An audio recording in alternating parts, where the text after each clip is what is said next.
Napapaanda rin. Okay. Oh, may pasyente na naman tayo dito. Ito ay naka full wave, pero hindi alam nung may-ari na naka full wave. Ayan, nakita natin ngayon naka full wave yan. Nakita ko dito, putol itong isang wire na to. Sana hindi ito naka full wave sa stator. Check natin dito. Aero black, palagay ko tetestingin na lang natin mamaya, tapos lalagyan natin turbocharge. Pagka naman naka full wave ito dito sa loob, half wave natin, balik natin sa dati. Okay. Sa loob, oh, walang niya, naka full wave nga sa loob.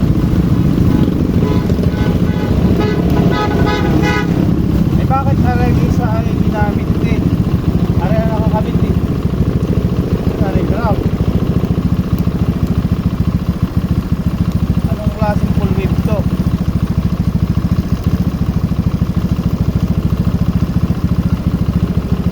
Ay, floating ground. Ground natin na rin siya. Okay.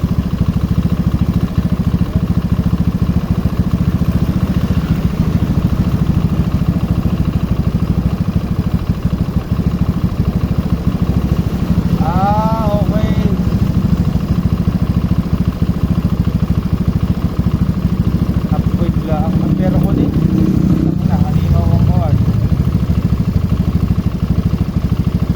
parang sirang yung stator. Kapag pinarab yan ay sabog yung bumbilyang yun eh. Pag pinarab yan, sabog yung bumbilyang yan. Biritin mo.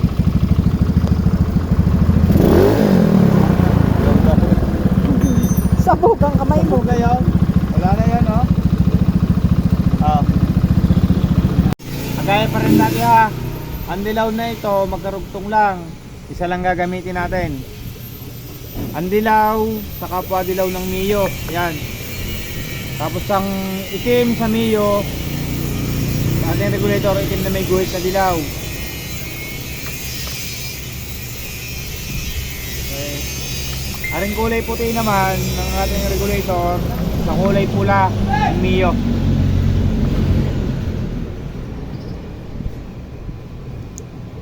Ito kulay asul, may guhit na puti, sa kulay puti naman ng Mio.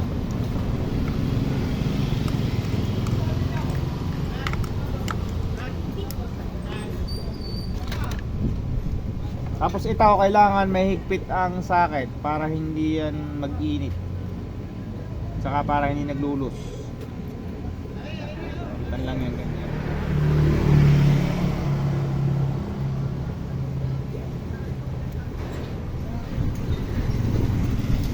Okay.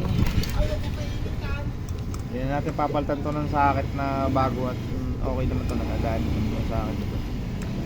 Mahigpit na. Saka ito, dapat sa body ground, kinakayudan ko yung para mag-ground to ng ayos.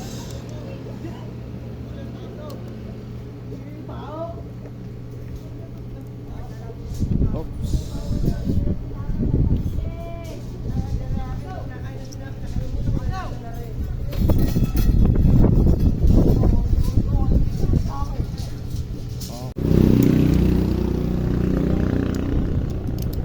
Yan, babody ground natin dito.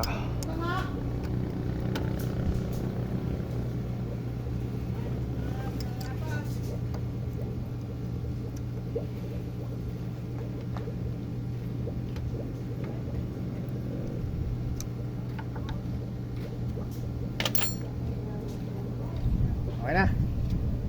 Okay. Buhay natin. Ay, bakit may ako ng mamay ka? Yan o, lobat ng battery. Ito, bumili na siya ng charger. Every 2 days daw, magcha-charge siya. 2 days na tinatagal ng battery. O, bago pa.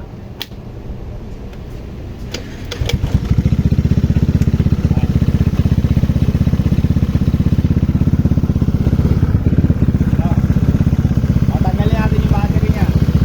Refuse. namatay. Ulit. Bunot pare. Sorry. Bunot pala yung isa sa akin. Sir Jonathan. Yan.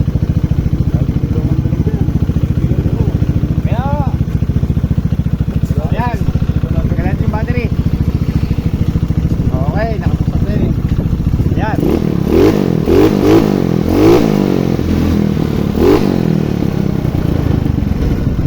May test naman tayo ng voltage output.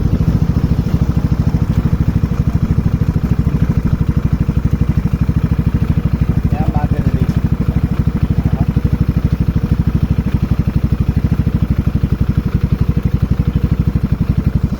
Ano yung sa battery niyan? 12.19. Hindi na kaya mag-start na ng kwan. Ito ang voltage output niyan. Batsuk! Wala ka lang. Mahawak nga ako yun ang motor.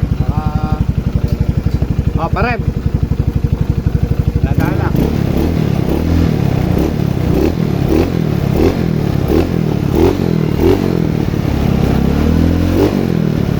Yan lang ang magiging ko niya. Walang battery.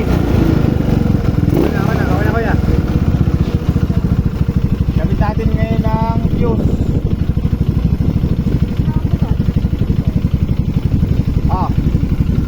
Rebulet. Pagka may battery, ganito magiging reading yan. Okay.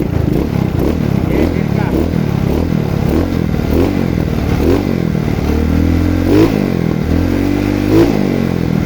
Yan. Steady lang yan dyan.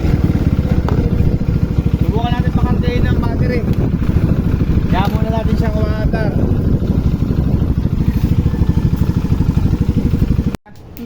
Okay na, saglit lang pinaantar.